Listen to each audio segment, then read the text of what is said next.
I am so sorry. ನಿಮ್ಮ ಸೆರಗೆ I mean ನೆರಿಗೆ ಸರಿ ಹೋಯ್ತಲ್ವಾ, ಬಟ್ ಅಲ್ಲಿ ಸ್ವಲ್ಪ ನೀರು ತುಟಿ. ನನ್ನ ಕೆಲಸ ಇದೆ, ಐ ಆಮ್ ಸಾರಿ, ಬರ್ತೀನಿ.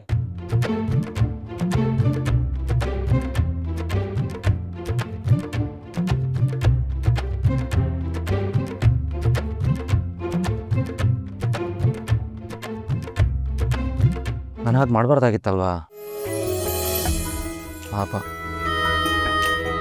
ಅವ್ರು ಏನು ತಿಳ್ಕೊಂಡ್ರು ಏನೋ. ಇತ್ತೀಚೆಗೆ ಏನೇನೋ ಆಗ್ತಿದೆ, ಒಂದು ಸರಿನೇ ಇಲ್ಲ. ಅಲ್ಲ ಯಾಕೆ ಮಾಡಬಾರ್ದು? ಅವ್ರು ನನ್ನ ಹುಡುಗಿ, ನನ್ನ ಹೆಂಡ್ತಿ. ಅವ್ರ ತುಟಿನ ಚುಟಿದ್ರೆ ತಪ್ಪೇನು ಅಂತ ನೋಕೋಣ. ತಪ್ಪೇ ಇಲ್ಲ, ಗಂಡಾಗಿ ನೀನು ಅಷ್ಟಾದರೂ ಮಾಡಲೇಬೋದು. No problem at all. Nidhi Nidhi Nidhi ತಲೆ ಕೆಡಿಸ್ತಾ ಇದ್ದೀರಾ ನೀವು. ಈಗಾದ್ರೆ ಮುಂದೆ ಭಾರಿ ಕಷ್ಟ.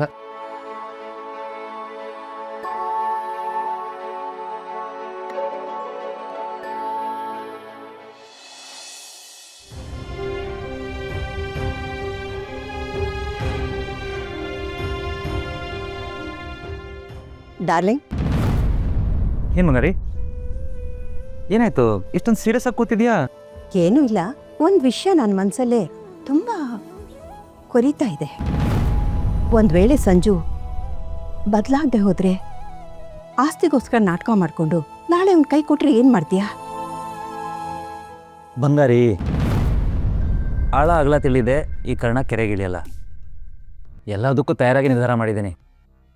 ಟ್ರಸ್ಟ್ ಮೀ, ಎಲ್ಲ ಒಳ್ಳೇದಾಗುತ್ತೆ. ಏನೋಪ್ಪ, ಎಲ್ಲ ನಿನ್ನ ಧೈರ್ಯ. ಒಟ್ಟಿನಲ್ಲಿ ನಮ್ಮ ಸಂಜು ಒಳ್ಳೆನಾದರೆ ಸಾಕು.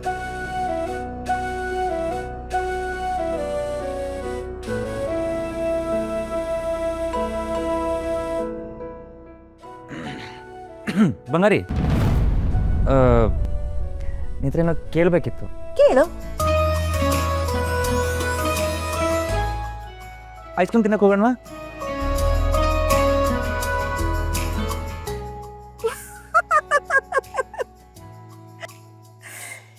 ಇದನ್ನು ಕೇಳಕ್ಕೆ ಇಷ್ಟೆಲ್ಲ ಯೋಚನೆ ಮಾಡ್ದಾ? ತುಂಬ ದಿನ ಆಗಿತ್ತಲ್ವಾ, ಅದಕ್ಕೆ ಕೇಳಿದೆ ಅಷ್ಟೇ. ಏನು, ನಮ್ಮ ಡಾಕ್ಟರ್ ಸುತ್ತಿ ಬಳಸಿ ಐಸ್ ಕ್ರೀಮ್ ತಿನ್ನೋಕೆ ಹೋಗೋಣ ಅಂತ ಕೇಳ್ತಾ ಇದ್ದಾರೆ ಅಂದರೆ ಇದರಿಂದ ಏನೋ ಉದ್ದೇಶ ಇದೆ ಅಂತ ಅರ್ಥ.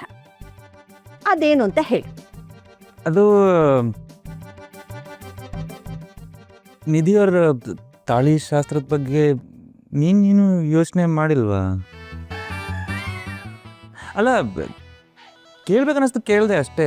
ಈ ವಿಷಯ ನಿನ್ನ ತಲೆಗೆ ಹೇಗೆ ಬಂತು? ಅಯ್ಯೋ ಬೇಡ ಅಂದರೆ ಪರವಾಗಿಲ್ಲ. ಪಾಪ ನಿಧಿಯವ್ರು ತುಂಬ ಫೀಲ್ ಮಾಡ್ಕೋತಿದ್ರು. ಅಷ್ಟು ದಾರ ಕಟ್ಕೊಂಡಿದ್ದಾರಲ್ಲ, ಅದಕ್ಕೆ ಕೇಳಿದೆ ಅಷ್ಟೇ. ನಾನು ಯಾವಾಗ ಹಾಕಿ ಹೇಳ್ದೆ?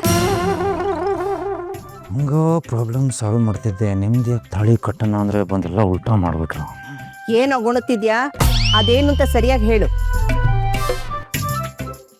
ಅಲ್ಲ ಬಂಗಾರಿ, ಮದುವೆ ಆದಮೇಲೆ ಎಲ್ಲ ಹೆಣ್ಮಕ್ಳಿಗೂ ಕತ್ತಲ್ಲಿ ಒಂದು ಒಳ್ಳೆ ಕರಿಮಣಿ ಸರ ಹಾಕೋಬೇಕು ಅಂತ ಆಸೆ ಇರುತ್ತೆ. ಅವ್ರಿಗೂ ಇರುತ್ತೇನೋ ಅಂತ ಅನ್ಕೊಂಡೆ, ಅದಕ್ಕೆ ಕೇಳಿದೆ ಅಷ್ಟೇ. ನಾನು ಕೇಳೋದ್ರಿಂದ ತಪ್ಪಿದೆ ಹೇಳು? ಇಂಟ್ರೆಸ್ಟ್ ಇಲ್ಲ ಅಂದರೆ ಬೇಡ ಬಿಡಿ, ನಾನೇನು ಮಾಡೋಕ್ಕಾಗುತ್ತಲ್ಲ. ಕಳ್ಳ ಕೃಷ್ಣ ನೀನು, ನನಗೆ ಗೊತ್ತು. ನಿಂತ್ಕೊ ಬಂಗಾರಿ. ಆದ್ರೂ ವಿಷಯನ ಶುರು ಮಾಡಿ ಅರ್ಧಕ್ಕೆ ಎಸ್ಕೇಪ್ ಆಗೋದಕ್ಕೆ ನಾವು ಬಿಡಲ್ಲ. Yes, you are right.